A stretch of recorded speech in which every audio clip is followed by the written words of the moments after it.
দূর হয়ে যাও, তোমার জন্য ধ্বংস, তুমি খারাপ কাজ করেছো, এরপরে বাচ্চা গর্ভে ধারণ করেছো, আবার তুমি বাচ্চাটাকে গলা টিপে হত্যা করেছো, এরপরে তুমি মাটি চাপা দিয়েছো। তোমার মতো নিকৃষ্ট মহিলা, তোমার মতো খারাপ মহিলা, তোমার মতো বদনসিব মহিলা, তোমার মতো কুলাঙ্গার মহিলা আর যেন এলাকায় না থাকে। আর কোনোদিন তুমি আমাদের সামনে আসবা না, তুমি এক্ষণে চলে যাও, তোমার ধ্বংস অনিবার্য। এই কথা যখন বলেছেন, মহিলা হাউমাউ করে কান্দে, কোনো শান্তি পায় না। যেদিকে যায় মনে হয় আসমানটা মাথার উপরে চলে আসছে, জমিনটা মনে হয় আসমানের সঙ্গে লেগে যাবে, দুনিয়া সব কেমন জানি অন্ধকার অন্ধকার হয়ে যায়। ডানে তাকায় কোনো শান্তি পায় না, বামে তাকায় কোনো শান্তি পায় না, সামনে তাকায় কোনো শান্তি পায় না, পিছনে যায় কোনো শান্তি পায় না। খাওয়া দাওয়া বন্ধ হয়ে গেছে। কেমন করে আল্লাহর কাছে মাপ পাবো? এই মুহূর্তে যদি আজরাইল চলে আসে, আমি আল্লাহর সামনে কেমনে মুখ দেখাবো? আমার তো জাহান্নাম ছাড়া কোনো উপায় নাই। দুনিয়ার আগুন সহ্য করতে পারি না, ওই জাহান্নামের আগুন কেমন করে সহ্য করব? আল্লাহর বান্দির কবরের আযাবের ভয়, জাহান্নামের ভয়, আল্লাহর সামনে দাঁড়াবে কেমনে এই ভয়। এত সুন্দর করে আমার আল্লাহ সৃষ্টি করেছে এই চেহারা নিয়া, অপরাধী চেহারা নিয়া, কেমন করে কিয়ামতের ময়দানে দাঁড়িয়ে যাব? আল্লাহর বান্দি নিরাশ হয়ে গেল, এরপর জমিনে ধাপ করে পড়ে গেল, কোনো উপায় পাচ্ছে না, কেমন করে মাপ পাবে? এইভাবে যখন আল্লাহর বান্দি কিছু সময় পর্যন্ত সেখানে বসে থাকলো, নিরুপায় হয়ে নিরাশ হয়ে তার বাড়িতে পা পা করে যখন রাতের বেলা চলে গেল, আল্লাহর নবীর সাহাবী হযরত আবু হুরায়রা রাদিয়াল্লাহু তাআলা আনহু মহিলাকে দূর করে খেদায় দিয়া, ধ্বংস বলে দিয়া আল্লাহর নবীর সাহাবী বাড়িতে এসে ঘুমায়া পড়লেন। সকাল বেলা যখন ফজরের ওয়াক্ত শুরু হয়ে গেল, আল্লাহর নবীর পিছনে নামাজ আদায় করবে, জামাতের সাথে নামাজ পড়বে। জামাতের সাথে যখন শরীক হয়ে গেল, হযরত আবু হুরায়রা রাদিয়াল্লাহু তাআলা আনহু রাসূলের পিছনে নামাজ পড়লেন। নামাজ পড়ার পরে আল্লাহর নবী সালামটা ফিরাইয়া ডাক দিয়া বলে, আবু হুরায়রা, আজকে কি তুমি জামাতের মধ্যে উপস্থিত হয়েছ? আবু হুরায়রা রাদিয়াল্লাহু তাআলা আনহু সঙ্গে সঙ্গে দাঁড়ায়া ডাক দিয়ে বলে, নবীজি, আমি আবু হুরায়রা জামাতে উপস্থিত। আল্লাহর নবী বলে, দিকে আসো। রসুল যখন আবু হুরায়রাকে ডাক দিলেন, এদিকে আসো, আবু হুরায়রার বুকটা ধড়ফড় শুরু করে দিল। এতগুলো সাহাবী থাকতে আমি আবু হুরায়রাকে কেন ডাক দিল? আল্লাহর নবী ডাক দিয়ে বলেন, আবু হুরায়রা, গতকাল রাত্রি সন্ধ্যাকালীন সময়ে মাগরিবের পরে তুমি যখন নামাজ শেষ করে বাসার দিকে যাও, তখন কি তোমার সঙ্গে কোনো একজন মহিলার সঙ্গে দেখা হয়েছিল? সুবহানাল্লাহ বলবেন। দেখা হয়েছে কার সাথে? আবু হুরায়রার সাথে। আর দেখা হওয়ার পরে আর মসজিদে আবু হুরায়রা আসে নাই। আসলো কখন? ফজরের সময়। আর আবু হুরায়রার সাথে যে ওই মহিলার দেখা হয়েছে, এটা রাসূল দেখা হওয়ার সময় জানে না। তাহলে আবু হুরায়রার সাথে মহিলার দেখা হলো, এটা রাসূল জানলো কেমন? আবু হুরায়রা আশ্চর্য হয়ে গেল। যখন এই জিজ্ঞাসা করছে, আবু হুরায়রা, ভুলবশত আমি পাপ করে ফেলেছি, ওই পাপটা করার পরে একটা পাপ শুধু নয়, আমার গর্ভে বাচ্চা এসে গিয়েছিল, ওই বাচ্চা শুধু আমি ধারণ করি নাই, বাচ্চা যখন প্রসব করেছি, এরপরে বাচ্চাটাকে আমি গলার টিপ দিয়ে ধরে, চিপ দিয়ে মেরে তাকে আমি পাহাড়ের নিচে মাটি চাপা দিয়া একবারে জনমের মতো বিদায় করে দিয়েছি। এই কথা যখন মহিলা আমার কাছে বলল, আল্লাহর নবী, আমি নিজেও ঠিক থাকতে পারলাম না, এমন কাজ কি একজন মানুষ করতে পারে? একটা ভুল ওই রাখালের সঙ্গে করলো, দ্বিতীয় ভুল যখন তার সন্তান আসলো, এরপরে তৃতীয় ভুলটা হলো সন্তানটাকে আবার কেন হত্যা করলো, মাটি চাপা দিয়ে দিল। নবীজি আপনি বলেন, এমন মানুষ কি দুনিয়ার জমিনে থাকার কোনো অধিকার আছে? এমন মানুষ কি দুনিয়ার জমিনে মাপ পাওয়ার কি কোনো অধিকার আছে? এমন মানুষ কি আল্লাহর সামনে দাঁড়ানোর কি কোনো অধিকার আছে? এই জন্য আমি বলেছি, ও মহিলা, তোমার জন্য ধ্বংস হোক, তুমি তাড়াতাড়ি মদিনা ছেড়ে চলে যাও। এই কথা রসুল শোনা, রসুলের চোখ মুখ গরম হয়ে গেছে। আবু হুরায়রা রাদিয়াল্লাহু তাআলা আনহুকে একটা ধমক দিয়ে বললেন, থামো, দাঁড়াও এখানে। আবু হুরায়রা রাদিয়াল্লাহু তাআলা আনহুর হার্টের বিট যা ছিল তার থেকে আরো পালস বেড়ে গেল। ডাক দিয়ে বলে, ইয়া রাসূলুল্লাহ, মাথা নিচু করে কাঁপতেছে। আবু হুরায়রা রাদিয়াল্লাহু তাআলা আনহুকে আল্লাহর নবী বললেন, তুমি যে কথা মহিলাকে বলেছো তার জন্য ধ্বংস, ধ্বংস তো তুমি তোমার জন্য ডেকে নিয়ে আসছো। সুবহানাল্লাহ বলবেন না? আল্লাহর নবী বলতেছে, আবু হুরায়রা, মহিলার গুনার কথা শুনে, মহিলার পাপের কথা শুনে তুমি বলেছো মহিলা তোমার জন্য ধ্বংস। আমি তো দেখি এ ধ্বংস শব্দটা মহিলার জন্য হয়নি, তোমার ধ্বংস তোমার নিজের মুখ দিয়ে বাইর হয়েছে। এই কথা যখন বললেন, আল্লাহর নবী রাগান্বিত হয়ে গেলেন, চোখগুলো লাল লাল হয়ে গেল। রসুলের জান্নাতি জবান থেকে যখন শুনলেন, আবু হুরায়রা, তুমি যে জবান দিয়া মহিলার ধ্বংসের কথা বলেছ, ওই ধ্বংসটা তোমার মুখ দিয়ে তোমার জন্যই হচ্ছে। এই কথা বলার সঙ্গে সঙ্গে আবু হুরায়রা রাদিয়াল্লাহু তাআলা আনহু জমিনে ছটপট শুরু করে দিলেন। কাটা কবুতরের মতো ধরপ্রাণ শুরু করে দিলেন, ঝাঁপানো শুরু করে দিলেন। ইয়া রাসূলুল্লাহ, দীর্ঘ কত সময় আপনার সঙ্গে হয়েছি, আপনার সঙ্গে হজে গিয়েছি, আপনার সঙ্গে জিহাদের ময়দানে গিয়েছি। আমার জবানের একটা কথার দ্বারা যদি আমার নিজের ধ্বংস নিজে চলে আসে, ইয়া রাসূলুল্লাহ, আমার কি মাপ পাওয়ার কোনো উপায় নাই? আমি কোন জায়গা যাব, কার কাছে যাব, কি করব? আমি এই জবান নিয়ে, এই মুখটা নিয়ে আমি আল্লাহর সামনে কেমন করে দাঁড়াবো? আল্লাহর নবী ডাক দিয়ে বলে, আবু হুরায়রা, তুমি কেন মহিলাকে বলেছো তোমার ধ্বংস?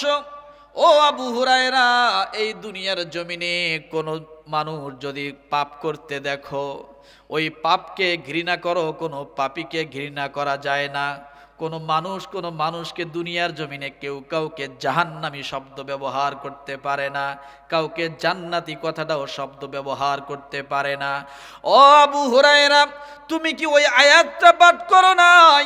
আমার আল্লাহ তাআলা আজকে রাত্রে বেলা এই আয়াত নাজিল করে দিলেন, ইল্লা মান তাবা ওয়া আমানা ওয়া আমিলা আমালান সালিহা ফাউলাইকা ইউবাদদিলুল্লাহু সাইয়্যাতিহিম হাসানা ওয়া কানাল্লাহু গফুরুর রহিমা। কষ্ট হচ্ছে? কষ্ট হচ্ছে? আবু হুরায়রা কাটা কবুতরের মতো ছটপট শুরু করে দিল। একটু জিকির করি, লা ইলাহা ইল্লাল্লাহ, লা ইলাহা।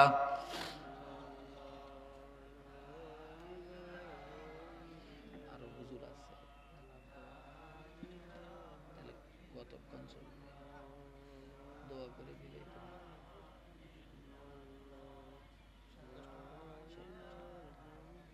জোরে, লা ইলাহা ইল্লাল্লাহ, লা ইলাহা।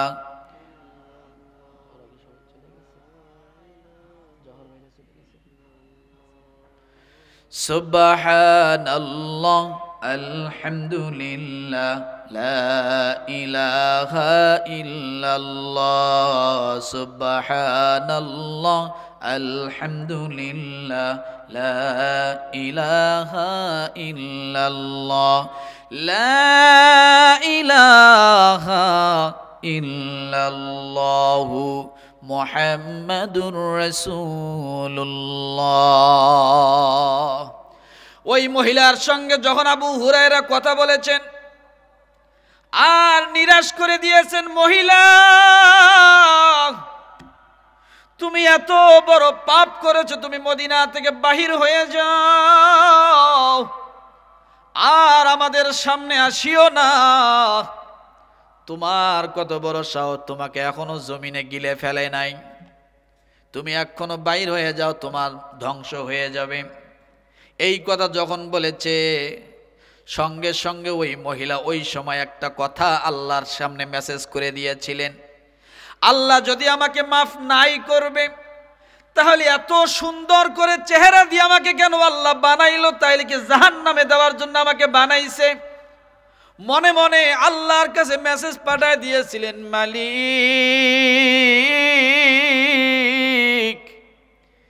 এত সুন্দর করে আমাকে বানাইলা, শুনেছি তুমি আল্লাহ নাকি নিজ হাতে মানুষ বানাইছো। লাকাদ খলাকনাল ইনসানা ফি আহসানি তাকওয়িম, অনেক যত্ন করে সুন্দর করে আল্লাহ তুমি বানাইছো। আজকে আবু হুরায়রা আমাকে ধ্বংসের কথা বলল, আমার কোনো মাপ নাই, আমার কোনো ক্ষমা নাই, তাইলে এই এত সুন্দর করে বানাইলা কি জাহান্নামে দেওয়ার জন্যে? এই কথা মহিলা মনে মনে আল্লাহর কাছে মেসেজ পাঠিয়ে দিয়েছিল। আল্লাহর আরশে আজিমের মধ্যে কথাটা ধাক্কা লেগে গেছে, আল্লাহর দরিয়ায় জোশ লেগে গেছে। আল্লাহ তাআলা সঙ্গে সঙ্গে রাসূলের কাছে জিবরিলকে পাঠিয়ে দিয়া ডাক দিয়ে বলে, ও নবীজি, ইল্লা মান তাবা ওয়া আমানা ওয়া আমিলা আমালান সালিহা, যারা অপরাধ করে, যারা গুনাহ করে, যারা অনেক বড় খারাপি করে, তারা যেন নিরাশ হয়ে না যায়। আমি আল্লাহ তাআলার সামনে যদি একটা বার তার অনুতপ্ত, অনুশোচনা, নিজের জীবনের ভুলটা যদি একটা বার তুলে ধরতে পারে, আমি আল্লাহ সঙ্গে সঙ্গে আমার বান্দা বান্দির জীবনের গুনাহ মাফ করে দিয়া আমি আল্লাহ তার নামটা সরাসরি জান্নাতের খাতায় উঠাইয়া দেই। قل يا عبادي الذين أسرفوا على أنفسهم لا تقنطوا من رحمة الله إن الله يغفر الذنوب جميعا إنه هو الغفور الرحيم। আল্লাহ ডাক দিয়ে বলে, বান্দা অপরাধ করেছো, গুনাহ করেছো, নিজেকে জাহান্নামী ভাবতেছো, আর আমার থেকে দূরে সরে যাচ্ছ। আল্লাহ বলে, বান্দারে দূরে সরিও না। তুমি কয়টা গুনাহ করছো? তুমি কয়টা গুনাহ করছো? তুমি তো আখিরি নবীর উম্মত, তোমাদের পরে তো আর আমার দেওয়ার কেউ নাই। এখন আমি তোমাদেরকে শুধু দুই হাতে ধরেই দিব। আল্লাহ ডাক দিয়ে বলে, বান্দা কয়টা গুনাহ করছো? 99টা খুনিকে আমি আল্লাহ যদি মাফ করে দিতে পারি, কি 99 জন খুনিকে আল্লাহ আমি যদি মাফ করে দিতে পারি, সারা রাত নাইট ক্লাবে থাকার কারণে কুকুরকে পানি পান করানোর জন্য আমি আল্লাহ তাকে যদি মাফ করে দিতে পারি, ও বান্দা তুমি তো আখিরি নবীর উম্মত, গুনাহ করছো, গুনাহ করে ফেলেছো। একবার যদি তুমি আমাকে ডাক দিয়ে বলো, আল্লাহ শয়তানের ওয়াসওয়াসায় পড়ে ভুল হয়েছে, মাফ করে দেন, এই কথা তোমার বলতে দেরি, ঠোঁট পর্যন্ত আসা লাগবে না, মনের ভিতর থেকে ঠোঁট পর্যন্ত আসার আগে আমি আল্লাহ তোমার তামাম জিন্দেগির সব গুনাহ মাফ করে দিলাম। আবু হুরায়রা রাদিয়াল্লাহু তাআলা আনহুকে ডাক দিয়ে বলেন, আল্লাহর নবী তুমি কেন এই কথা বলেছো? আল্লাহ নিজে বলেছে কি পরিমাণ গুনাহ করেছো। শুধু একবার তওবা করো, অনুশোচনা হও, অনুতপ্ত হও, আমি আল্লাহ তাআলা তোমার সব গুনাহগুলো মাফ করে দিয়া, তোমার যে পরিমাণ গুনাহ ছিল সবগুলো ডিলিট করে দিয়া, ওই ডিলেটের জায়গা আমি আল্লাহ আকাশ এবং জমিন বরাবর সওয়াব দিয়ে ভরপুর করে দেই। فَأُولَئِكَ يُبَدِّلُ اللَّهُ سَيِّئَاتِهِمْ حَسَنَةً وَكَانَ اللَّهُ غَفُورًا رَّحِيمًا। তাহলে আল্লাহ থেকে নিরাশ হওয়া যাবে? কথা বলেন। তাহলে কোরআনের মাধ্যমে আসতে হবে আল্লাহর পথে। আসতে হবে কিসের পথে? কিসের মাধ্যমে? কোরআনের মাধ্যমে। এই জন্য বলা হয়েছে কিতাবুন আনজালনাহু ইলাইকা লিতুখরিজান নাসা মিনাজ জুলুমাতি ইলান নূর। কোরআনের কথাগুলো মানি, কোরআনের কথাগুলো শুনি, আর যদি নিজের জীবনীতে ফিট করে নিতে পারি, আল্লাহ বলেন এই আলোর দ্বারা দুনিয়ায় আলোকিত হবে, এই মানুষটা কবরে আলোকিত হবে, এই মানুষটা হাসরে আলোকিত হবে, এই মানুষটা ওই আলো দিয়ে জান্নাতে চলে যাবে। লা ইলাহা ইল্লা হুয়াল হাইয়ুল কাইয়্যুম লা তাখুযুহু সিনাতুন ওয়ালা নাওম। আল্লাহ বলে বান্দা হিন্দু, মুসলমান, বৌদ্ধ, খ্রিস্টান, জাতি, ধর্ম, বর্ণ নির্বিশেষে, কামার, কুমার, জেলেদাতি, doctor, master, conductor, driver, helper, সাশারু, মাদারু, জুয়ারু, মুসারু, রাজরানী, ফকরানী, পথে বড়া, আদামরা, কাঙ্গাল, কাঙ্গালিনী, রব্বুল আলামিন সমস্ত মানুষকে একটা প্যান্ডেলে ডাক দিয়ে নি বলে, আল বান্দা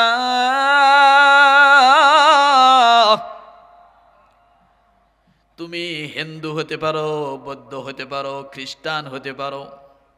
একটা হিন্দু যদি আল্লাহর কাছে দোয়া করে, আল্লাহ সে ডাকটা শোনে। একটা বৌদ্ধ যদি আল্লাহকে আল্লাহ বলে ডাক দেয়, আল্লাহ সে ডাকটা শোনে। একজন মুসলমান যদি আল্লাহকে আল্লাহ বলে ডাক দেয়, আল্লাহ শোনে। হযরতে মূসা আলাইহিস সালাতু ওয়াস সালাম আল্লাহকে ডাক দিয়ে বলে, আল্লাহ আপনি কি ঘুমান না? আপনার কি তন্দ্রা নাই?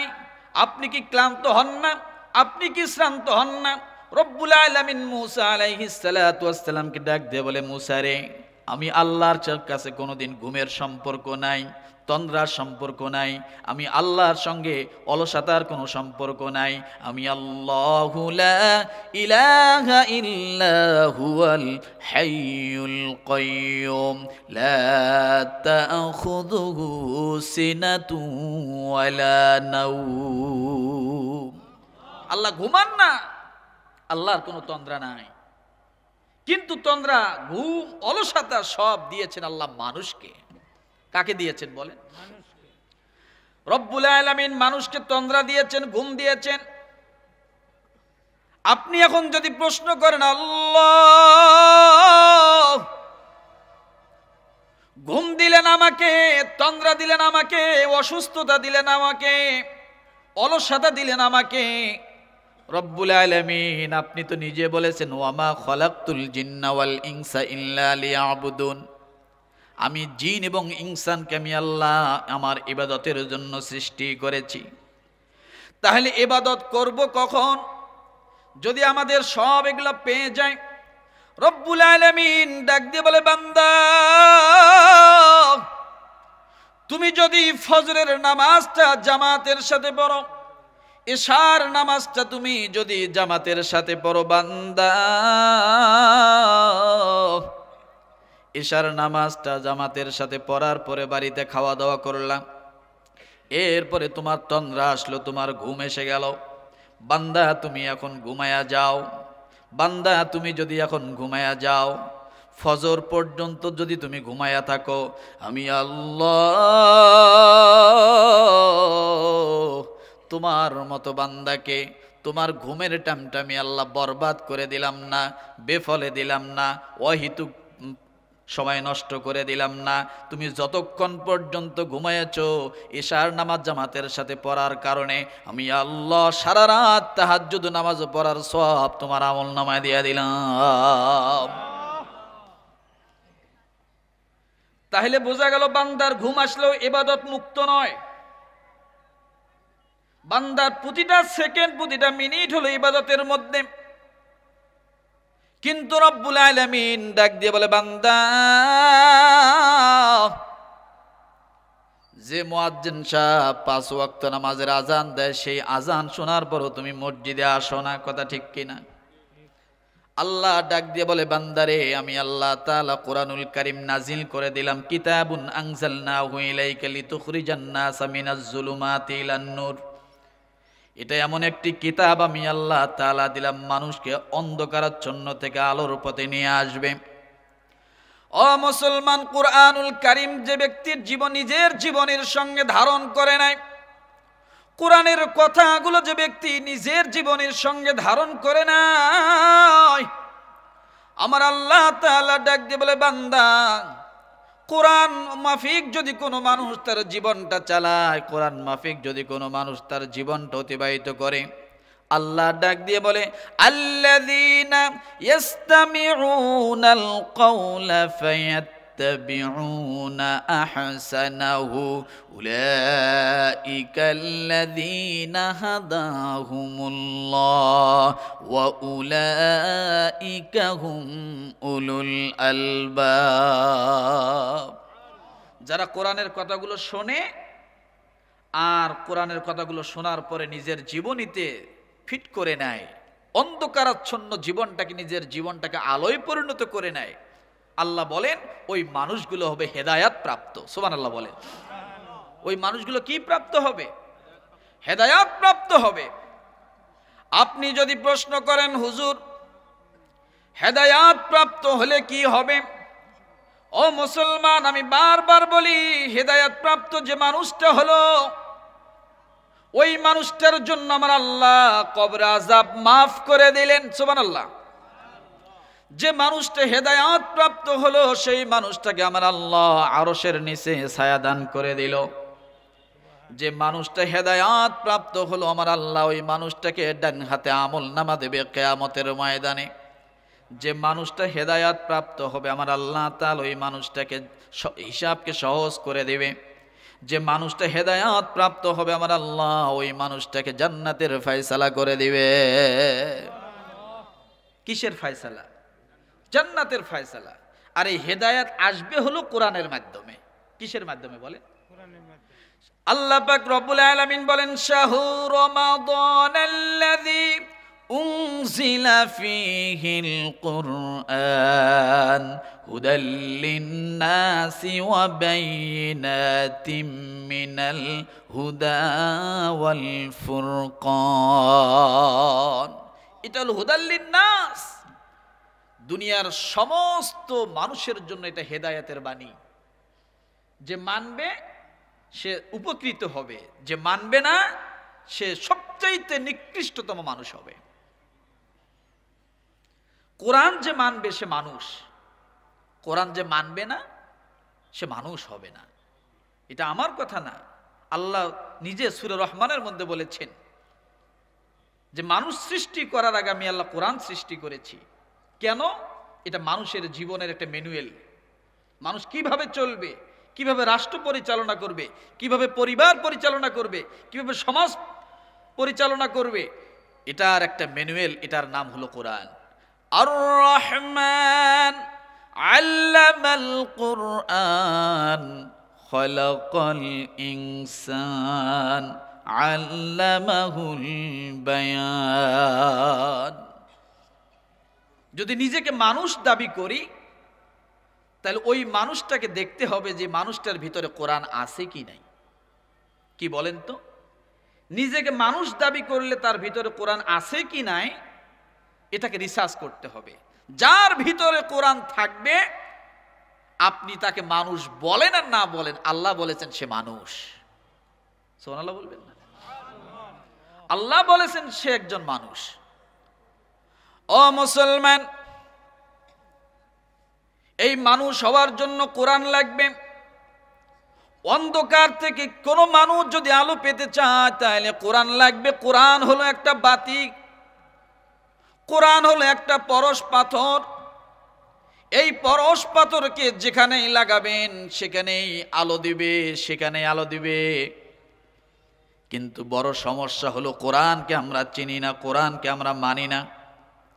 কোরআন যা বলে তার উল্টা আমরা চলি, কথা ঠিক কিনা?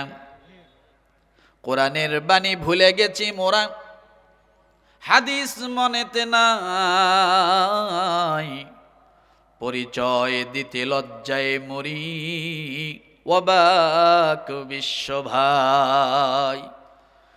কোরআন ডাকে আমাকে আল্লাহর পথে আসার জন্য, আমরা কোরআনের সঙ্গে ঘাতরামি করে উল্টা দিকে শয়তানের পিছনে ছুটি। ও মুসলমান, এই কোরআনের ছায়ার তলে যারা আসছিল, আমার আল্লাহ তাদেরকে কত দামি বানায় দিয়েছেন। কোরআনকে মানতেন হযরত আলী রাদিয়াল্লাহু তাআলা আনহু, আল্লাহর নবীর সাহাবী হযরত আলী। কোরআনের মাধ্যমে হেদায়েত পেয়েছেন। কেমন হেদায়েত পেয়েছেন দেখেন, আমার আল্লাহর সঙ্গে আলীর কি সম্পর্ক। আলী রাস্তা দিয়ে হাঁটে, আমার আল্লাহ তাআলা আলীর সঙ্গে বন্ধুত্ব করে, বলেন সুবহানাল্লাহ। আলীর সাথে কার সম্পর্ক? কথা বলেন তো। আল্লাহর সাথে সম্পর্ক। আল্লাহর নবী হযরত আলী রাদিয়াল্লাহু তাআলা আনহু, নবীর সাহাবী, নবীর জামাতা হযরত আলী রাদিয়াল্লাহু তাআলা আনহু, তিনি একদিন নামাজ দাঁড়াবেন। চিন্তা করলেন নবীজির সঙ্গে নামাজে দাঁড়াবো, নবীজির পিছনে নামাজে দাঁড়াবো। নবীজি হলেন ইমাম, হযরত আলী রাদিয়াল্লাহু তাআলা আনহু হলেন সেই ইমামের মুসল্লি হবেন, তাকবীরুল্লাহর সাথে নামাজ আদায় করবেন। আল্লাহর নবী যখন নামাজে দাঁড়িয়ে গেছেন, হযরত আলী রাদিয়াল্লাহু তাআলা আনহু বাড়ি থেকে পথ রওনা করলেন, নবীজির পিছনে নামাজ পড়বেন। কিন্তু এমন একটা রাস্তা দিয়ে হযরত আলী রাদিয়াল্লাহু তাআলা আনহুকে মসজিদে নববীর কাছে যাইতে হয়, যে রাস্তাটার মাঝে দুই দিকে বাড়ি, মাঝখানে একটা গলি। এমন একটা গলি, ছোট্ট একটা গলি, একজন মানুষ ওই গলি দিয়ে পা পা করে যাওয়া লাগে। এদিকে আল্লাহর নবী নামাজে দাঁড়িয়ে গেছেন, নামাজে সূরা ফাতিহা পাঠ করতেছেন। এরপরে ওই নামাজের মধ্যে রাসূল অন্য একটা কিরাত সংযোগ করে রাসূল তার জান্নাতি জবান মোবারক দিয়ে কোরআন তেলাওয়াত করে করে নামাজটা প্রায় শেষ করে দেবেন। এদিকে হযরতে আলী রাদিয়াল্লাহু তাআলা আনহু মনের মধ্যে একটা কষ্ট, আমি যেন জামাত মিস না করি। হযরতে আলী রাদিয়াল্লাহু তাআলা আনহু যখন দৌড় দিয়ে আসবেন মসজিদের দিকে, হঠাৎ করে যখন দুই ঘরের চিপার মধ্যে হযরতে আলী রাদিয়াল্লাহু তাআলা আনহু পড়ে গেলেন, সামনে তাকাইয়া দেখে একজন বয়োজ্যেষ্ঠ মুরব্বী মানুষ সামনের দিকে ওই রাস্তা দিয়ে ওই গলি দিয়ে যায়, কিন্তু একজন মানুষ যাওয়া যায়, দুইজন মানুষ যাওয়া যায় না। হঠাৎ করে যখন হযরতে আলী ওই গলির মধ্যে একজন মানুষ যাওয়া যায়, ওদিকে আল্লাহর নবী নামাজে দাঁড়িয়েছে। হযরতে আলী রাদিয়াল্লাহু তাআলা আনহু গলি পার হয়ে যেতে পারতেছে না, কারণ সামনে একজন মুরব্বী মানুষ। আমি আলী কেমন করে মুরব্বী মানুষটাকে ধাক্কা দিয়ে ফালায় দিয়ে যাই? না না, আমি আলী ওই মুরব্বী মানুষটাকে ধাক্কা দিয়ে ফালায় দিয়ে যাব না। হযরতে আলী রাদিয়াল্লাহু তাআলা আনহু আল্লাহর সঙ্গে একটা মেসেজ পাঠিয়ে দিলেন, আল্লাহ, আমি যাইতে যাইতে মনে হয় তোমার রাসূল নামাজটা শেষ করে দিবে, আমি আলীর নামাজটা জামাতের সঙ্গে পড়া হলো না। হযরতে আলী রাদিয়াল্লাহু তাআলা আনহু কিসের আফসোস বলেন? জোরে বলেন। নামাজ জামাতের সাথে পড়বে, এই আফসোস, কথা ঠিক কিনা? কার পিছনে নামাজ পড়বে? বলতে হবে কথা। কার পিছনে নামাজ পড়বে? নবীজির পিছনে নামাজ পড়বে। নবী হলেন ইমাম, ওই ইমাম সাহেবের মুসল্লি হলেন হযরতে আলী। এইদিকে যখন গলির মধ্যে মাথায় দাঁড়িয়েছেন মুরব্বী, একেবারে লাঠি ভর দিয়ে আস্তে আস্তে হাঁটে। হযরতে আলী রাদিয়াল্লাহু তাআলা আনহু আল্লাহর কাছে মেসেজ পাঠিয়ে দিলেন, আল্লাহ, আমি আলী মনে হয় আজকে আপনার রসুলের পিছনে মুসল্লি হতে পারবো না, জামাতটা মনে হয় ধরতে পারবো না।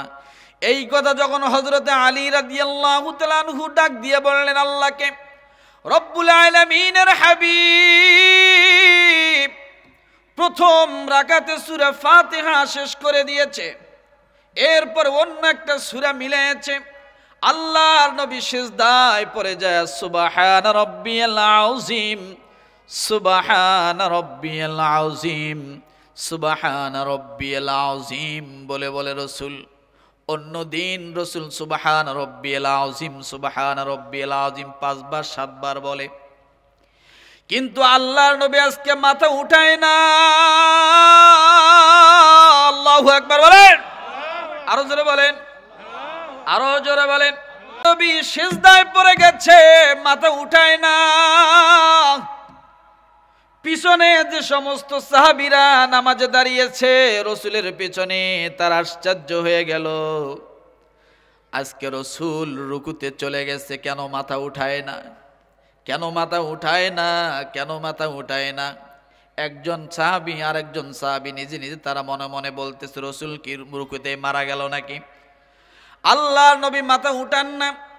এরপর হযরত আলী রাদিয়াল্লাহু তাআলা আনহু জামাতের সঙ্গে যখন আল্লাহু আকবার বলে নামাজে দাঁড়িয়েছেন, রুকুতে যাইয়ে একবার মাত্র বলেছেন সুবহানা রব্বিয়াল আযীম, সুবহানা রব্বিয়াল আযীম, সুবহানা রব্বিয়াল আযীম। যখন হযরত আলী রাদিয়াল্লাহু তাআলা আনহু তার জবানিতে রুকুতে যাওয়ার পরে একবার মাত্র বলেছেন সুবহান রব্বিয়াল আযীম, যখনই বলা শেষ হয়েছে আমার হাবিব আল্লাহর হাবিব সঙ্গে সঙ্গে সামি আল্লাহু লিমান হামিদা বলে দাঁড়িয়ে গেছে। আচ্ছা বলেন তো, রুকু না পায়া যদি কেউ সেজদা পায়, সে কি ওই রাকাতটা পাবে? বলেন, পাবে না। এখন আবার মনে করেন একজন মানুষ আল্লাহু আকবার বলে, কেবল আল্লাহু আকবার বলে দাঁড়াইছে, ইমাম সাহেব সামি আল্লাহু লিমান হামিদা বলে দাঁড়িয়ে গেছে, কিন্তু এই ব্যক্তি রুকুতে যায় আর ইমাম সাহেব সামি আল্লাহু লিমান হামিদা বলে ওঠে। এই ব্যক্তি কি রুকু পাইল? এই ব্যক্তি কি রুকু পাইল?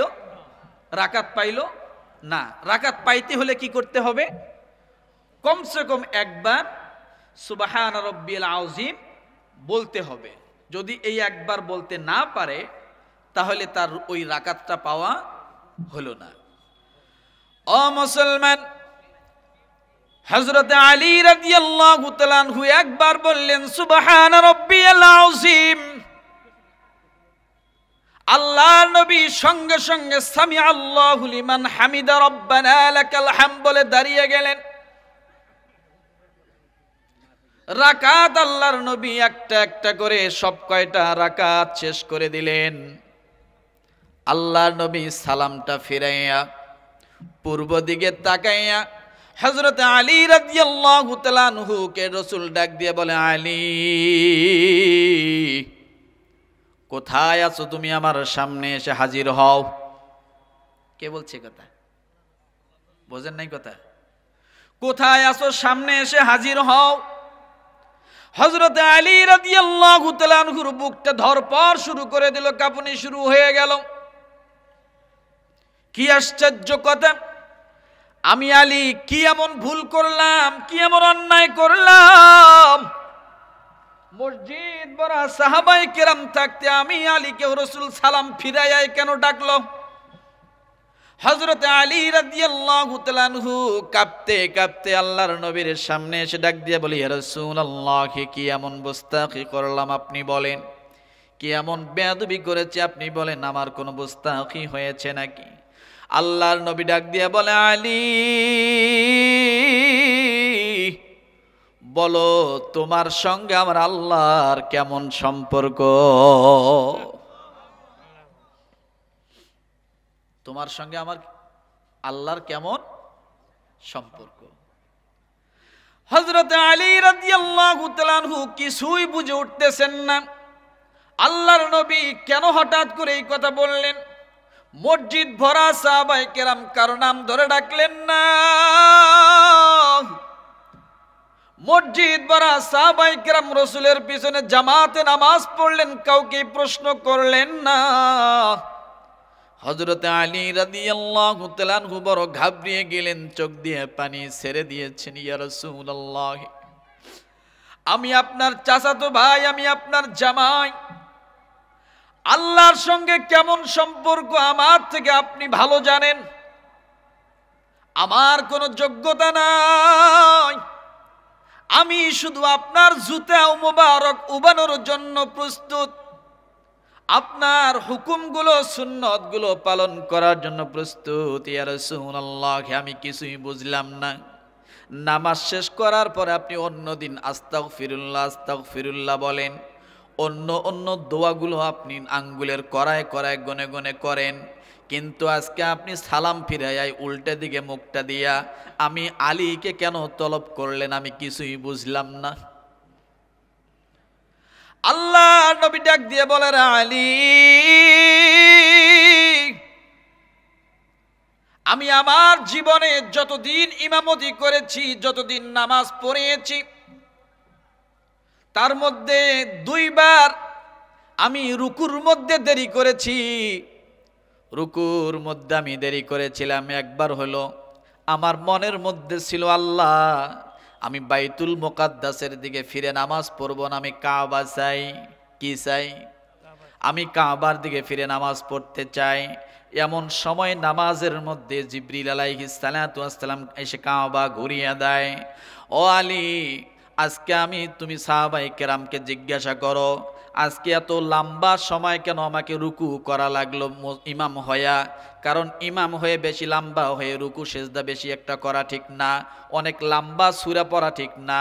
কারণ আল্লাহ রসুল যখন ইমামতি করেছেন তখন ছোট ছোট সূরা দিয়ে নামাজ পড়াচ্ছেন মুসল্লিদের ভালো মন্দ বোঝার জন্য, তাদের সুবিধা অসুবিধা বোঝার জন্য। আবার রসুল যখন একাই নামাজ পড়েছেন, ও মুসলমান, আয়েশা সিদ্দিকা রাদিয়াল্লাহু তাআলা আনহা ডাক দিয়ে বলেন, আল্লাহর নবীকে আমি একদিন হঠাৎ জাগনা হওয়ার পরে রসুলকে ডানে খুঁজি বামে খুঁজি, রসুল কোথাও নাই। আমি ঘাবড়ে গেলাম, রসুল কোথায় গেল? আমি রসুলকে আমার পাশে রেখে তো ঘুমায়াছিলাম, কিন্তু হঠাৎ করে কেন আল্লাহর নবী আমার বিছানার মধ্যে নাই? হযরতে আয়েশা সিদ্দিকা রাদিয়াল্লাহু তাআলা আনহার হাড়ের বিট বেড়ে গেল।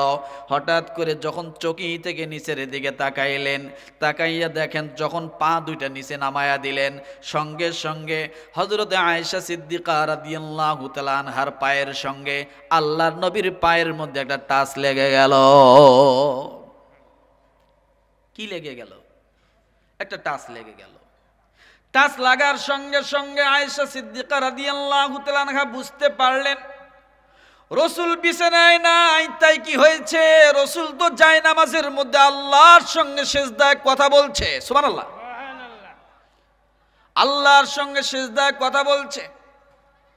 আয়েশা সিদ্দিকা রাদিয়াল্লাহু তাআলা আনহা বিছানার মধ্যে বসে বসে ভাবতেছে, নবীজি, আল্লাহ আপনার জীবনের সব গুনাহ মাফ করে দিয়েছে, সামনের পিছনের সব গুনাহ মাফ করে দিয়েছে, তারপরও আপনি রাতের পর রাত আপনি সিজদায় পড়ে কেন কান্দেন?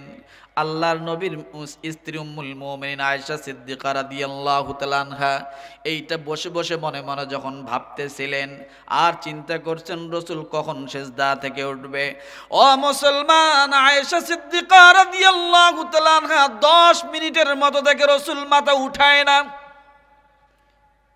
আবার মনে করলেন এরপরে মনে হয় উঠাবে। 20 মিনিট চলে যায়, আল্লাহর নবী মাথা উঠায় না। 30 মিনিট চলে যায়, আল্লাহর নবী সিজদা থেকে মাথা উঠায় না। ঘন্টা চলে যায়, আল্লাহর নবী মাথা উঠায় না, লড়েও না চড়েও না। আয়েশা সিদ্দিকা রাদিয়াল্লাহু তাআলা আনহা ধা করে চোখ দিয়ে ফেল ফেল করে পানি ছেড়ে দিয়েছে। আল্লাহ, এত দীর্ঘ সময় তোমার রসুল সিজদায় পড়ে গেছে, আমার মনে হয় তোমার রসুল দুনিয়াতে নাই। আল্লাহ, তোমার রসুল লড়ে না, তোমার রসুল তো একটু লড়াচড়া কিছুই করে না, সিজদাও থেকে মাথা উঠায় না। এত লম্বা সময় রসুল জিম ধরি সিজদায় পড়ে আল্লাহর সঙ্গে কথা বলে। আয়েশা সিদ্দিকা রাদিয়াল্লাহু তাআলা আনহা তার ব্রেনের মধ্যে আসলো, রসুলের পায়ের কিনা আঙ্গুলের মধ্যে একটা চিমটি দেই দেখি রসুল কি হয়। যখন এই সাহস করে একটা চিমটি দিয়েছে, আল্লাহর নবী পাটা নাড়িয়ে দিলেন। এরপরে আয়েশা সিদ্দিকা রাদিয়াল্লাহু তাআলা আনহার মনে হয় দমটা ফিরে আসলো, রাসূল তো জাগনা আছে কিন্তু সিজদায় পড়ে আল্লাহকে ডাকে। ও মুসলমান, এই কথাটা কেন বললাম? তার মানে বোঝা গেল আল্লাহর নবী যখন একা একা নামাজ পড়তেন ঘন্টার পর ঘন্টা রাসূল রুকু সিজদায় কাটাইতেন। কথা ঠিক কিনা?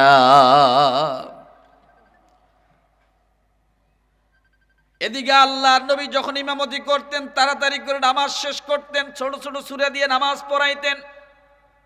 কারণ এই মুসল্লিদের মধ্যে অনেক বয়োজ্যেষ্ঠ মুরব্বী আছে, বেশিক্ষণ দাঁড়ায় থাকতে পারে না, শরীর কাঁপে, আছে না নাই? এই নামাজের মধ্যে অনেক রোগাক্রান্ত ব্যক্তি আছে, বেশিক্ষণ বসে থাকতে পারে না, হাঁটু ব্যথা আছে।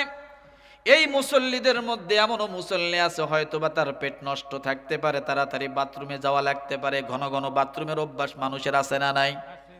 এই মুসল্লিদের মধ্যে ডায়াবেটিসের রোগী থাকতে পারে, ঘন ঘন পেশাবের জরুরত আসতে পারে। এই জন্য আল্লাহর নবী যখন ইমামতি করতেন একটু সংক্ষেপ করে নামাজটা আদায় করতেন। কিন্তু ওই দিন রুকু আল্লাহর নবী যখন দিলেন কয়েক মিনিট চলে গেল, আল্লাহর নবী মাথা উঠায় না। সাহাবায়ে কেরাম আশ্চর্য হয়ে গেলেন, আজকে রসুল রুকুতে গেছেন, রুকু থেকে কেন মাথা ওঠান না? রসুলের কি কোনো সমস্যা হলো নাকি? সাহাবায়ে কেরাম কেউ কেউ নামাজের মধ্যে মাথা উঁচু করে দেখেন না, রসুল ঠিক আছে রুকু অবস্থায় আছে। আল্লাহর নবী জামাতের সঙ্গে নামাজটা যখন তাড়াতাড়ি শেষ করে দিলেন, দেওয়ার পরে আল্লাহর নবী যখন পিছন দিকে মুখ ঘুরাইলেন, অন্যদিন নবীজি অন্য অন্য আমলগুলো করে, আজকে আর এই আমল করে না। নবীজি পিছন দিকে ফিরাইয়া ডাক দিয়ে বলে, রে আলী, তুমি সাহাবায়ে কেরামকে জিজ্ঞাসা করো আমি আজকে কত সময় রুকুর মধ্যে থাকলাম। ও আলী, তুমি বলো তুমি নামাজের মধ্যে আসতে কেন দেরি করেছো? হযরতে আলী রাদিয়াল্লাহু তাআলা আনহু আশ্চর্য হয়ে গেলেন, রসুল গো, আমি নামাজের মধ্যে দেরিতে আসছি, আপনি কেমনে জানলেন? আমি তো রাকাত মিস করি নাই, আপনি সালাম ফিরে আছেন, আপনার সঙ্গে আমিও সালামটা ফিরাইলাম, তাহলে আমি দেরি করে আসছি, আপনি কেমনে জানলেন? আল্লাহর নবী ডাক দিয়ে বলে, রে আলী, তুমি যখন গলির মাথায় আসছো, মুরব্বী যখন সামনে পড়েছে, মুরব্বীকে ধাক্কা দিয়ে তুমি আসতে পারো নাই জামাতটা ধরার জন্য। যখনই তুমি গলির মধ্যে দাঁড়াইয়াছ, মুরব্বী পা পা করে যখন সামনে আসে, তার মানে বোঝা গেল তুমি মুরব্বীকে ধাক্কায়া ফেলায় আসতে পারবা না। একজন মানুষ এই গলিটা দিয়ে যাওয়া আসা করা যায়। তুমি যখন আল্লাহকে মেসেজ দিয়েছো, আল্লাহ আজকে মনে হয় তোমার রসুলের পিছনে আমি মুসল্লি হয়ে নামাজ পড়তে পারবো না, যখনই তুমি মেসেজটা আল্লাহর কাছে পাঠিয়েছো, আমার আল্লাহ সঙ্গে সঙ্গে আসমান থেকে জিবরিল পাঠায় দিয়েছে রুকু অবস্থায়, পাঠায় দিয়ে বলে, রসুল আপনি রুকু থেকে উঠবেন না, আপনি রুকু থেকে উঠবেন না, আপনার আলী গলি দিয়ে আসতেছে, মুরব্বির কারণে আসতে পারে না, আপনি রুকু থেকে মাথা উঠাইবেন না যতক্ষণ পর্যন্ত আলী এই রুকুতে অ্যাটেন্ড না করে। কষ্ট হচ্ছে, কষ্ট হচ্ছে। ও মুসলমান, হযরতে আলী রাদিয়াল্লাহু তাআলা আনহুর সঙ্গে এই সম্পর্ক ছিল আমার আল্লাহর। হযরতে আলী রাদিয়াল্লাহু তাআলা আনহু কেমন সম্পর্ক আমার আল্লাহর। তবুকের যুদ্ধ যখন শুরু হয়ে গেল, আল্লাহর নবী তবুক যুদ্ধে রওনা করলেন। তবুক যুদ্ধ শেষ করার পরে আল্লাহর নবী যখন পা পা করে আবার মদিনার দিকে আসতেছেন, আল্লাহর নবী বড্ড ক্লান্ত, বড্ড শ্রান্ত, রসুল ক্ষুধার্ত। যখন জোহরের নামাজ শেষ হয়ে গেছে, রসুল এত পরিমাণ ক্লান্ত, হাঁটতে পারে না, চলতে পারে না, লড়তে পারে না। আল্লাহ নবী হযরত আলী রাদিয়াল্লাহু তাআলা আনহুকে ডাক দিয়ে বলেন, রে আলী, তুমি একটু বসো, আমি তোমার উরুর মধ্যে মাথাটা দিয়ে একটু ঘুমায়া যাই, আমার শরীরটা বড্ড ক্লান্ত, আমি বড্ড শ্রান্ত হয়েছি, আমি এই মুহূর্তে আর দাঁড়াইতে পারবো না। ও মুসলমান, আল্লাহর নবী জান্নাতি নবী, যে নবী জমিনের মধ্যে পা রাখলে আমার আল্লাহ তামাম দুনিয়া মসজিদ বানায়া দেয়। কি বানায়া দেয়? রসুল যেদিন দুনিয়ার জমিনে পা রেখেছে, সঙ্গে সঙ্গে আমার আল্লাহ পুরা জমিনকে পবিত্র করে দিয়ে বলেছে, রসুল আপনার জন্য, আপনার খাতিরে জমিনকে পবিত্র করে দিলাম। আপনার উম্মতেরা ওই ক্ষেত খামারের মধ্যে যাবে, কাজ করবে, আইলের মধ্যে উজুগুর ওখানে গামছা বিছায় নামাজ পড়বে, আমি আল্লাহ ওই জমিনের আইলটাকেও মসজিদ বানায়া দিলাম। এত দাম, এত দাম। এ মুসলমান যেখানে ইচ্ছে সেখানে কি কপালটা ঠেক দিতে পারে, এটা কিন্তু আগে ছিল না। ও মুসলমান, যে নবী শুধু পা উপর দিকে একবার উঠাইছেন, আল্লাহ তাআলা আরশে আজিমে টান দিয়ে নিয়ে গেছেন। যে নবী একবার আঙ্গুল দিয়ে ইশারা করেছেন, সঙ্গে সঙ্গে আমার আল্লাহ তাআলা চাঁদকে দ্বিখণ্ডিত করে আমার আল্লাহ দুনিয়ার এই প্রান্ত থেকে প্রান্ত নিয়ে গেছেন। ওই নবী হযরতে আলী রাদিয়াল্লাহু তাআলা আনহুকে ডাক দিয়ে বলে, আলী তুমি একটু বসো, তোমার উরুতে আমার মাথাটা দিয়ে একটু ঘুমাবো। ও আলী, আমি বড্ড শ্রান্ত, আমি দাঁড়াইতে পারি না, অনেক কষ্ট হয়েছে আমার। আল্লাহর নবীর সাহাবী হযরতে আলী রাদিয়াল্লাহু তাআলা আনহু বসে গেলেন।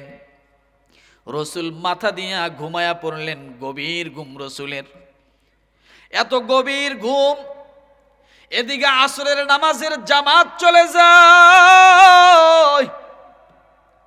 হযরতে আলী রাদিয়াল্লাহু তাআলা আনহু ভাবলেন, হয়তো এখন এই রসুল জাগনা হবে, এখন এই রসুল জাগনা হবে, তারপরে রসুল জাগনা হলে এরপরে নামাজ পড়ব। কিন্তু রসুল জাগনা হয় না। হযরতে আলী রাদিয়াল্লাহু তাআলা আনহু চিন্তায় পড়ে গেলেন, রসুলকে ডাক দিব নাকি। আবার বলে, না, জান্নাতি নবী জান্নাতি ঘুম একটা ঘুমায় আছে, আমি যদি ডাক দেই রসুল না জানি কত কষ্ট পাবে। কথা ঠিক কিনা? হযরতে আলী রাদিয়াল্লাহু তাআলা আনহু ডাক দিলেন না, কারণ মানুষ যখন ঘুমায়া যায়, নামাজের ওয়াক্ত যদি মিস হয়ে যায়, আমার আল্লাহ এই জন্য তাকে কাঠগড়ায় দাঁড় করান না। কারণ ঘুম হলো এটা দ্বিতীয় মৃত্যু। কি বলেন? ঘুম দ্বিতীয় মৃত্যু। প্রতিদিন মানুষ মৃত্যুবরণ করে, নতুন নতুন জীবন পায়, নতুন নতুন প্রতিদিন মানুষ মৃত্যুবরণ করে। আপনি ঘুমিয়েছেন, ঘুমন্ত অবস্থা আপনার ফজরের নামাজটা সময় পার হয়ে গেছে, আল্লাহ এই জন্য আপনাকে কাঠগড়ায় দাঁড় করাবেন না, কারণ আপনি মৃত্যু ছিলেন। হযরতে আলী রাদিয়াল্লাহু তাআলা আনহু ডাক দিয়ে বলেন, আমি কি ডাকবো নাকি ডাকবো না, দ্বিধা দ্বন্দ্বের মধ্যে পড়ে গেলেন। কেমন করে আমি রসুলকে ডাক দেই, তার ঘুমটা কেমন করে নষ্ট করে দেই। আর ডাক দিব না, মনে হয় একটু পরে রসুল অটোমেটিক জাগনা পাবে, কিন্তু রসুল জাগনা পায় না। এদিকে হযরতে আলী রাদিয়াল্লাহু তাআলা আনহু আফসোস করতেছে, আমার তো নামাজ শেষ হয়ে যাচ্ছে, আমি তো নামাজটা ফেল পড়ে যাচ্ছে, আমার আসরের নামাজ তো জামাতের, আমার নামাজ তো পড়া হয় নাই। সূর্য যখন ডুবান্ত চলে গেল, মাগরিবের ওয়াক্ত যখন চলে আসলো, আল্লাহ নবী হঠাৎ করে দেখে রসুলের গালের মধ্যে এক ফোঁটা গরম পানি। আল্লাহর নবীর গালের মধ্যে এক ফোঁটা গরম পানির, রসুল হঠাৎ করে যখন গরম পানি তার গালের মধ্যে পড়েছে, রসুল চোখটা খুলে দেখে আলী রাদিয়াল্লাহু তাআলা আনহুর চোখ দিয়া টপ টপ করে পানি পড়ে। আল্লাহর নবী আশ্চর্য হয়ে গেল, আলী তুমি কেন কান্না করো, কেন কান্না করো, তোমার চোখে কেন পানি? হযরতে আলী রাদিয়াল্লাহু তাআলা আনহু ডাক দিয়ে বলে, ইয়া রাসূলুল্লাহ, আমার চোখে এই জন্য পানি, আপনি দেখেন আসরের নামাজের সময় পার হয়ে গেছে, সূর্য ডুবে গেছে, আমি আলী এখনো নামাজ পড়তে পারি নাই, আপনি তো ঘুমান্ত অবস্থায় ছিলেন, আপনার মাথাটা আমি কোথায় রাখবো?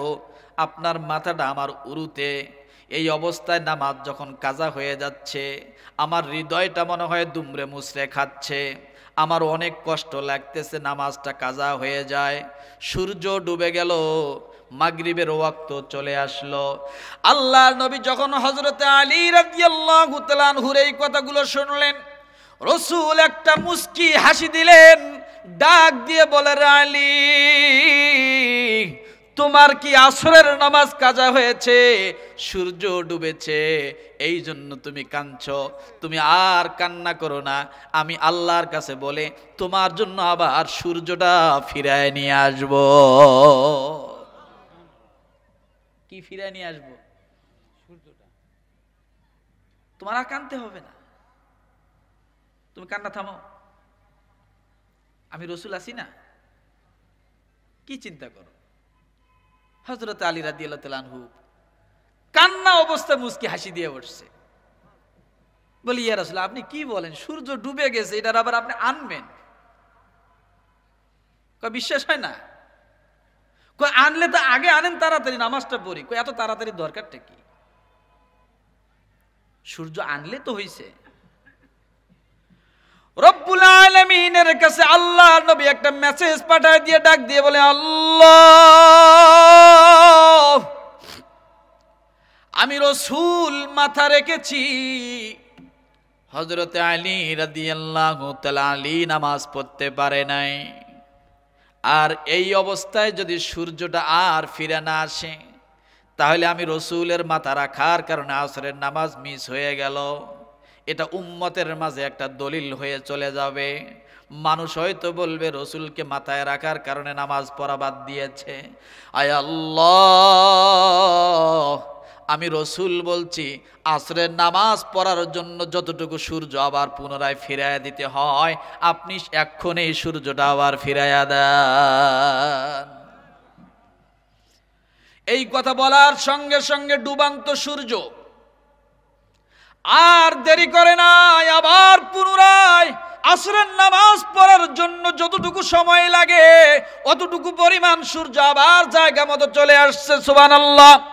লাশ-শামসু ইয়ামবাগি লাহা আন তুদরিকাল কমারা ওয়ালাল লাইলু সাবিকুন নাহার ওয়া কুল্লুন ফি ফালাকি ইয়াসবাহুন। সঠিক জ্ঞানী হইবে যাহারা, আপন মনে বুঝিবে তাহারা, রাত্র পারে না আগে যাইবার, দিনের স্থান করিতে অধিকার। সূর্য বাদে না চন্দ্রের গায়েতে, চন্দ্র পারে না সূর্যকে ধরিতে। যার যে স্থান বহাল রাখিয়া ভ্রমণ করিতেছে আল্লাহকে ধরিয়া।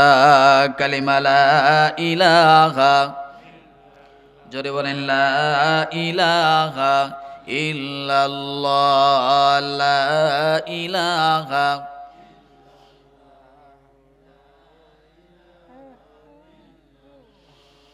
লা ইলাহা ইল্লাল্লাহ, লা ইলাহা,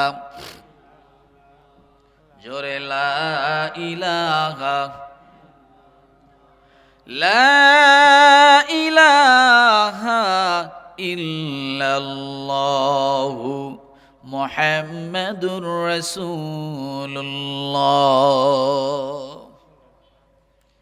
রাসূলের মহাব্বতে আল্লাহ তাআলা সূর্যকে আবার ফিরিয়ে দিতে পারে কি পারে না? পারে কি পারে না? ও মুসলমান, সেই রাসূলের উম্মত হলাম আমরা। আল্লাহর হাবিব ডাক দিয়ে বলেন, আলী, তোমার মর্যাদা আমার আল্লাহ এত দিয়েছে, এত দিয়েছে। ও আলী, আমি যখন হিজরত করি তখন আমার বিছানার মধ্যে আল্লাহ তোমাকে শোয়াছে, কথা ঠিক কিনা? হযরত আলী রাদিয়াল্লাহু তাআলা আনহু নিজের জীবনের ভয় পান নাই। ডাক দিয়ে বলছি, রাসূলুল্লাহ, আপনার কাঁথাটা, আপনার চাদরটা আমাকে দেন, আমি গায়ে দিয়ে শুয়ে থাকি। ওদিকে চতুর্দিকে কাফেররা বড় বড় তলোয়ার নিয়ে দাঁড়িয়ে রয়েছে। আল্লাহর নবীকে কতল করার জন্য তারা প্রস্তুত হয়ে আছে। আল্লাহর নবী হযরত আলী রাদিয়াল্লাহু তাআলা আনহুকে তার বিছানায় শোয়া দিলেন। হযরত আলী রাদিয়াল্লাহু তাআলা আনহু জানেন, আমাকে রাসূল মনে করে হয়তো তারা আক্রমণ করবে, হয়তো তারা মেরে ফেলবে, হয়তো তারা আমাকে কষ্ট দিবে। তারা দরজার ফাঁক দিয়ে যখন দেখবে মুহাম্মদ শুয়ে আছে সাল্লাল্লাহু আলাইহি ওয়াসাল্লাম, কিন্তু আসলে তো আল্লাহর নবী সেখানে নাই, তার জায়গায় আমি ওই মুহূর্তের জন্য আমি শুয়ে থাকবো। কত বড় কোরবানি করেছে হযরত আলী। আল্লাহর নবী ডাক দিয়ে বলে, রে আলী, তোমার এই কোরবানির বিনিময় আমার আল্লাহ দুনিয়া এবং আখিরাতের সমস্ত কামিয়াবির চাবিকাঠি আল্লাহ তোমাকে দান করে দিয়েছেন। ও মুসলমান, এই জন্য বলি, এই কোরআনকে যারা ধারণ করেছে, কোরআনের মাধ্যমে আল্লাহ তাদেরকে অন্ধকার থেকে আলোর পথ দেখিয়েছেন। কোরআনকে যারা জীবনীতে ফিট করে নিয়েছে তারা হলো দুনিয়াও কামিয়াবি, আখিরাতেও কামিয়াবি। কোরআনের সঙ্গে যাদের স্পর্শ লেগেছে, কোরআনকে যারা মহাব্বত করেছে, ভালোবেসেছে, আমার আল্লাহ কোরআনের মাধ্যমে অন্ধ করার জন্য মানুষগুলোকে আলোর পথ দেখিয়েছেন। ও মুসলমান, আমার আল্লাহ তাআলা ডাক দিয়ে বলেন, ইন্নাল্লাহা ইউহিব্বুত তাওয়াবিনা ওয়া ইউহিব্বুল মুতাতাহহিরিন। যারা তওবা করে আল্লাহ তাদেরকে ভালোবাসে। কি বলেন তো? যারা তওবা করে আল্লাহ কি করে? তাদেরকে ভালোবাসে। তো এই তওবা কিসের মাধ্যমে আসবে? কথা ঠিক না? ও মুসলমান, আল্লাহর নবীর একজন সাহাবী আবু হুরায়রা রাদিয়াল্লাহু তাআলা আনহু, তিনি পথ রওনা করেছেন, রাস্তায় চলেন। এমন সময় একজন বৃদ্ধা মহিলা, হযরতে আবু হুরায়রা রাদিয়াল্লাহু তাআলা আনহুর কাছে ডাক দিয়ে বলেন, আবু হুরায়রা, আমি বড় অন্যায় করেছি, আমি বড় পাপ করেছি, আমি বড় খারাপি করেছি। আমার জন্য কি তওবার কোনো অনুমতি আছে? আমার জন্য তওবার কোনো ব্যবস্থা আছে নাকি? হযরত আবু হুরায়রা রাদিয়াল্লাহু তাআলা আনহু ডাক দিয়ে বলেন, ও মহিলা, তোমার কি এমন পাপ, তোমার কি এমন গুনাহ? তুমি আমার কাছে একটু খুলে বলো, তুমি কি এমন অন্যায় করেছো, কি এমন অপরাধ করেছো যে পাপের জন্য তুমি রাতের পর রাত কান্না করো, দিনের পর দিন তুমি কান্না করে যাচ্ছ? সাহাবায়ে কেরামকে তুমি খোঁজো তার কাছে বলার জন্য তোমার পাপের কথা। ও মহিলা, তুমি একটু খুলে বলতে পারো কি তোমার কি এমন পাপ আছে? আমার ভাইরা, আল্লাহর নবীর সাহাবী আবু হুরায়রা রাদিয়াল্লাহু তাআলা আনহু যখন মহিলাকে সুন্দর করে বুঝায়া বললেন, তোমার পাপের কথাগুলো বলো, দেখি তোমার পাপ ক্ষমার যোগ্য কিনা। আল্লাহর নবীর কাছ থেকে বলিয়া তোমার পাপের ক্ষমার যোগ্য করানো যায় কিনা।